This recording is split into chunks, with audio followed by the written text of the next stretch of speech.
का north pole इसके पास लेके आएंगे, अगर नॉर्थ पोल अगर पास लेकर आएंगे तो स्टेटमेंट क्या लिखा है, पास आने पर रिपल्सन होगा। रिपल्सन कब होगा, रिपल्सन कब होगा, रिपल्सन तब होगा जब इसमें सेम पोल जनरेट होगा, है ना, सेम पोल जनरेट होगा। हमने कहा सेम पोल मतलब नॉर्थ पोल अगर पास आ रहा है तो नॉर्थ पोल जनरेट होगा। नॉर्थ पोल कैसे होता है, क्लॉकवाइज की एंटी क्लॉकवाइज, है ना, क्लॉकवाइज की एंटी क्लॉकवाइज है। नॉर्थ पोल से मैग्नेटिक फील्ड लाइंस निकलती हैं, मैग्नेटिक फील्ड लाइन निकलने मतलब कि नॉर्थ पोल से फील्ड लाइन निकल रही होंगी इस तरह से, नॉर्थ पोल से फील्ड लाइंस बाहर निकल रही होंगी, है ना, नॉर्थ पोल से फील्ड लाइन निकल रही होंगी इस तरह से, है ना, नॉर्थ पोल से फील्ड लाइन निकल रही होंगी, और इससे भी फील्ड लाइन निकल रही होंगी इस तरह से, इससे भी इस तरह से फील्ड लाइन निकल रही होंगी, तभी तो नॉर्थ पोल जनरेट होगा।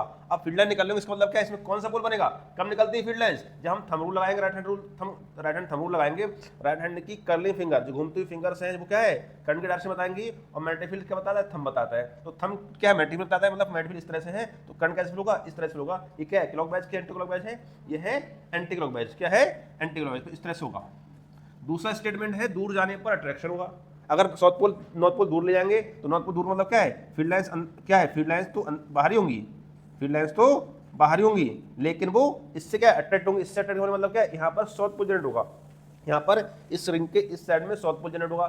साउथ पोल जनरेट मतलब क्या है, करंट जो है इससे रिवर्स हो जाएगी, या हम क्या राइट हैंड थंब रूल लगाएंगे, राइट हैंड थंब रूल लगाएंगे, क्या है करने क्या है, साउथ पोल होगा, एंटर कर रहे हो तो थंब क्या है हमारा एंटर की डायरेक्शन डालेंगे, मैग्नेटिक फील्ड लाइंस क्या है इस तरह से घूम रही होंगी, मतलब क्लॉकवाइज होंगे ना, तो क्या होगा क्लॉकवाइज, क्लॉकवाइज मतलब इस तरह से होगी। इसी टाइप से उल्टा करेंगे, जब साउथ पोल पास लेके आएंगे तो साउथ पोल जनरेट होगा, नॉर्थ साउथ पोल दूर ले जाएंगे तो नॉर्थ पोल जनरेट होगा, है ना। सेम पोल जनरेट मतलब क्या है कि नॉर्थ पोल पास लाएंगे नॉर्थ पोल जनरेट होगा, साउथ पोल पास ले जाएंगे तो साउथ पोल जनरेट होगा, नॉर्थ पोल दूर ले जाएंगे तो साउथ पोल जनरेट होगा, साउथ पोल दूर ले जाएंगे तो नॉर्थ पोल जनरेट होगा, है ना, या इतनी बात याद रखना है, बना लो इसको। जब कहीं पर भी करंट फ्लो होता है, यहाँ पर क्या हो रहा है, यहाँ पर मैग्नेट पास में ला रहे हैं या दूर ले जा रहे हैं, तो हो क्या रहा है, मैग्नेट के पास से दूर ले जाने पर मैग्नेटिक फील्ड वैसे है ही, मैग्नेट के आस पास मैग्नेटिक फील्ड है ही, मैग्नेट को दूर या पास ले जाने मूव कराने पर हो क्या रहा है, मूव कराने पर इसमें नंबर ऑफ फील्ड लाइंस जो है passing through the area changes हो रही हैं, और number of field lines passing through the area is called flux, क्या बोलते हैं, मैग्नेटिक फ्लक्स बोल रहे हैं। यानी जब कॉइल को पास ला रहे हैं या दूर ला रहे हैं, या मैग्नेट को पास दूर ले जा रहे हैं, तो उसकी वजह से फ्लक्स जनरेट हो रहा है, इस फ्लक्स चेंज हो रहा है, इस फ्लक्स के चेंज होने से इसमें करंट फ्लो हो रही है, करंट इंड्यूस हो रही है। जब करंट इंड्यूस होती है तो वहां पर एक ईएमएफ जनरेट होता है, ईएमएफ इंड्यूस होता है, क्योंकि क्या होता है इलेक्ट्रोमोटिव फोर्स क्या है इंड्यूस होता है। इन्होंने बताया ये ईएमएफ तब तक इंड्यूस होता है जब तक फ्लक्स में चेंज होता है। पहला स्टेटमेंट क्या है, the EMF induce in the coil until the changes of flux takes place, जब तक फ्लक्स चेंज होगा तब तक ये इंड्यूस होगा। उसके बाद उसको लॉ बना दिया इन्होंने, लॉ क्या बनाया, इन्होंने बताया कि ईएमएफ इंड्यूस जो हो रहा है ना डायरेक्टली प्रोपोर्शनल होगा minus delta phi upon delta T. What is this, ये हमारा क्या होता है, delta phi upon delta T है rate of change of flux, phi क्या है फ्लक्स है, फाई को डिवाइड किया है डेल्टा टी से, तो किसको हम रेट बोलते हैं, टाइम से डिवाइड, हाँ टाइम से डिवाइड कर दिया तो क्या रेट है, तो rate of change of flux या नेगेटिव रेट ऑफ, नेगेटिव मतलब ये है कि जिधर फ्लक्स चेंज होगा ईएमएफ उसके अपोजिट डायरेक्शन में इंड्यूस होगा। साइन हटाएंगे कांस्टेंट आएगा यहाँ पर, या कांस्टेंट माइनस में delta phi upon delta t होता है, ये इसकी क्वेश्चन है, क्या है EMF induce in the coil is equal to the negative rate of change of magnetic flux. इसको एक नाम और देते हैं, फैराडे फर्स्ट लॉ को न्यूमैन्स लॉ भी बोलते हैं, क्या बोलते हैं न्यूमैन्स लॉ बोलते हैं। इसका अलग रीजन है क्यों बोलते हैं वो अलग कहानी है ना, कि इनके स्टूडेंट थे क्या थे, इन्होंने दिया था मेनली न्यूमैन्स लॉ, बाद में फैराडे लॉ के नाम से जाना गया। सेकंड लॉ क्या था, दूसरा लॉ ये था कि इसमें जो करंट इंड्यूस हुआ फोकस की डायरेक्शन क्या होगी, उसकी डायरेक्शन जो है डायरेक्शन बारे में बताया था कि किधर होगी, है ना, वो बताएंगे बाद में। इस लॉ पे कई सारे न्यूमेरिकल भी आएंगे, इस लॉ पर कई सारे न्यूमेरिकल भी होंगे। देखो अगर क्या करें इसको, E is equal to minus delta phi upon delta t करें और लिमिट लगा दें, limit tends to zero, instant निकालते हैं तो ये क्या होगा, माइनस में जब लिमिट लगाते हैं तो डी चेंज के डी हो जाता है, d phi upon d t हो जाएगा। फाई यहाँ पर मैग्नेटिक फ्लक्स है तो चाहे फाई के साथ बी लिखें या ना लिखें कोई ऐसी दिक्कत नहीं है ना, पहचान के लिए भी लिखते हैं और फ्लक्स को बी फाई बोलते हैं ना, नहीं तो N delta phi B upon delta t हो जाएगा। हमने कहा था अगर आप माइनस में डेल्टा के साथ एन फाई बी लिख देंगे, अंदर ले जाएंगे उसको, डेल्टा टी हो जाएगा। एन फाई बी क्या होता है बताइए, एन फाई बी क्या होता है, नंबर ऑफ फ्लक्स लिंकेज, क्या होता है नंबर ऑफ फ्लक्स लिंकेज, ये बात याद रखना, नंबर ऑफ फ्लक्स लिंकेज, है ना। इसकी यूनिट क्या होती है वेबर टर्न, याद रखना, इनका होती है इसकी वेबर टर्न। ऐसे सवाल जो है वो दिक्कत करते हैं, बच्चे भूल जाते हैं, ठीक है। यहाँ पर क्वेश्चन दिया हुआ है, क्या क्वेश्चन दिया हुआ है, बुक का क्वेश्चन है, a coil of 0.04 metre square, coil है उसका एरिया कितना दिया है 0.04 है ना, तो ये मान लो ये कॉइल हमारा कॉइल नहीं है, एक रिंग ले ली हमने भी, बहुत सारी रिंग मिलकर कॉइल बनाती हैं, ऐसे मान लेते हैं ना। इसका एरिया कितना दिया, एरिया दिया हुआ है 0.04 metre square, having 100 turns, N कितना है इसमें 1000 टन्स, 1000 टन से, है ना। इस suspended perpendicular to magnetic field, magnetic field के परपेंडिकुलर रखी हुई है। मेरिटिक फील्ड क्या इनवर्ड है, उसके परपेंडिकुलर रखी हुई इस तरह से ना, इस तरह से परपेंडिकुलर रखी हुई है ना, मेरिटिक फील्ड के परपेंडिकुलर रखी हुई है। तो इसमें कितना फ्लक्स पास हो होगा, जब कभी कॉइल या सर्किल या रिंग या डिस्क फील्ड के परपेंडिकुलर रखी होती है तो मैग्नेटिक फ्लक्स मैक्सिमम पास होता है ना। एंगल कितना होगा यहाँ पर, एरिया ये है तो एरिया वेक्टर इधर होगा, मैग्नेटिक फील्ड और एरिया वेक्टर के बीच में एंगल कितना है, 0 डिग्री है। तो फ्लक्स कितना होगा, इस फ्लक्स मान लेते हैं φ1 है, कितना होगा, BA cos थीटा होता है एक के लिए, और टोटल के लिए क्या होगा, वो निकालेंगे NBA cos थीटा, क्या होगा NBA cos theta, theta equal to 0, तो फाई कितना हो जाएगा, φ1 इक्वल हो जाएगा 1000, और B कितना दिया है, B दिया है 5 × 10⁻⁻5 इंटू एरिया दिया है 0.04 मीटर स्क्वायर। सारी यूनिट्स हमारी एमकेएस दी हुई तो कन्वर्ट करने की जरूरत नहीं है। तो φ1 कितना हो जाएगा, φ1 इक्वल हो जाएगा, मल्टीप्लाई करिए, देखिए इसको पॉइंट आइए, नीचे 2 जीरो लगेंगे, है ना, 2 जीरो कट जाएंगे, 5 4 जा 20 होता है, 20 और 10 जा 200 हो जाएगा, कितना हो जाएगा 200 × 10⁻⁻5 कर सकते हैं इसको, या 2 पावर घटा दिए तो ये 2 हो जाएगा, ये कितना हो जाएगा 2 × 10⁻³ वेबर हो जाएगा। अब सवाल है φ2 कितना होगा, क्योंकि हमको E निकालना है। E क्या है, E का मतलब है हमारा माइनस में delta phi upon delta T, है ना। E इक्वल टू क्या होगा, माइनस में डेल्टा फाई मतलब क्या होगा, φ2 माइनस φ1 अपॉन डेल्टा टी, ये तो होगा। बात सुना रही नहीं आ रही है, तो φ2 निकालना, और बाकी आपका φ2 कितना, इसको अगर घुमा दिया जाए परपेंडिकुलर तो एरिया किधर हो जाएगा, इधर हो जाएगा। एरिया जो है फील्ड के, फील्ड तो वही रहेगा, फील्ड चेंज नहीं कर रहे हैं, क्या केवल कॉइल को 90 डिग्री घुमा रहे हैं। 90 डिग्री घुमाने लग गया है, थीटा 90 डिग्री हो गया, जब थीटा 90 डिग्री होगा तो फ्लक्स कितना पास होगा, 0। या यूँ समझ लिए, ये इसको इस तरह घुमा दिया जाए कॉइल को तो कोई फील्ड लाइन पास से नहीं होती है ना, कोई फील्ड लाइन पास नहीं हुई, फील्ड लाइन पास नहीं हुई तो फ्लक्स 0 हो जाएगा। या BA cos थीटा से भी निकाल सकते हैं। तो φ2 कितना होगा, φ2 हमारे यहाँ पर कितना हो जाएगा, 0 हो जाएगा।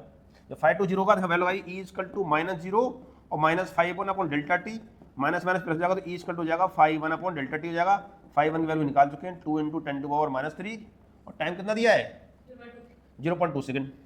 पॉइंट आई जो लगा दिए, 2 1 जा 2 10 जा हो जाएगा, तो E इक्वल टू हो जाएगा 10 × 10⁻³ बोले या 1 × 10⁻² बोले, सही ना।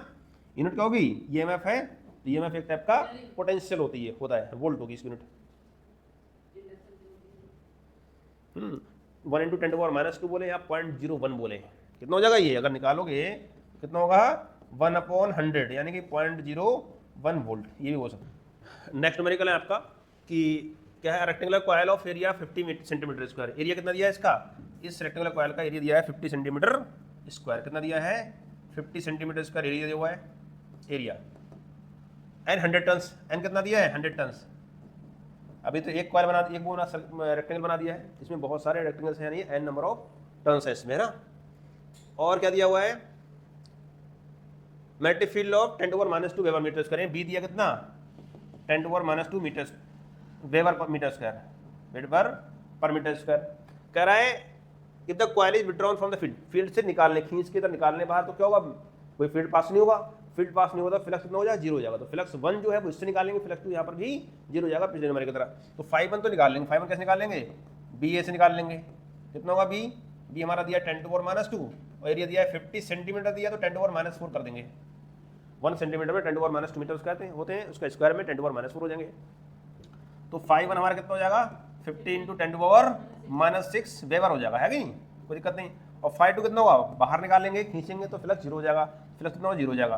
फार्मूला होता है E equal to N delta phi upon delta t बोले, या N φ2 माइनस φ1 बोले अपॉन डेल्टा टी बोले, माइनस में है ना, माइनस लगा के ये कितना हो जाएगा, माइनस में N 0 minus φ1 upon delta T, यानी कि माइनस माइनस जो 0 से मल्टीप्लाई होगा तो माइनस माइनस प्लस हो जाएगा, N φ1 अपॉन डेल्टा टी हो जाएगा। यानी E इक्वल टू कितना हो जाएगा, N कितना दिया है 100 दिया है, 100 दिया है, कितना 1000 दिया है, 100 दिया है, 100 100 यानी, और φ1 कितना दिया है हमारा 50 × 10⁻⁶।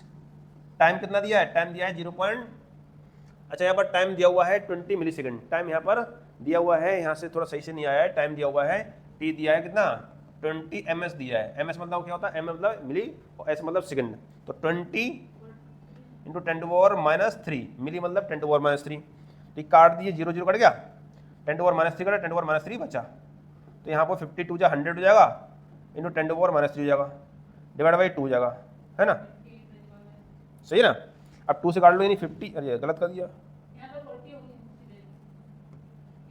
रुक जाओ पहले, तो क्या होगा 2 से कट जाएगा, 2 5 जो हो जाएगा, 5 5 या 25 हो जाएगा, 25 250 हो जाएगा ये 10⁻³ सही है। अब देखो सही है, यानी इसको अगर पॉइंट लगा देंगे इधर 2.5 हो जाएगा इंटू 10⁻, क्या करेंगे 2 पॉइंट खिसकेंगे, पावर कम हो जाएगी -1, यानी 0.25 वोल्ट हो जाएगा आंसर।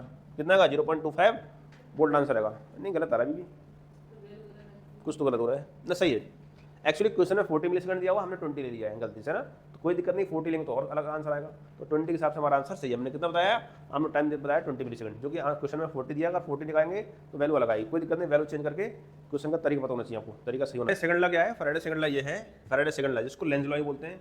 इन्होंने कहा था फैराडे लॉ में, सेकंड लॉ में, कि इंड्यूस करंट की डायरेक्शन जो होती है वो जिससे पैदा होती है, जिससे कॉज होता है, उसके वो अपोजिट होती है। The induce current flowing in the coil या circuit is as to oppose the cause that produce it, जिससे वो प्रोड्यूस होती है उसका अपोज करती है, इसको लेंज लॉ बोलते हैं।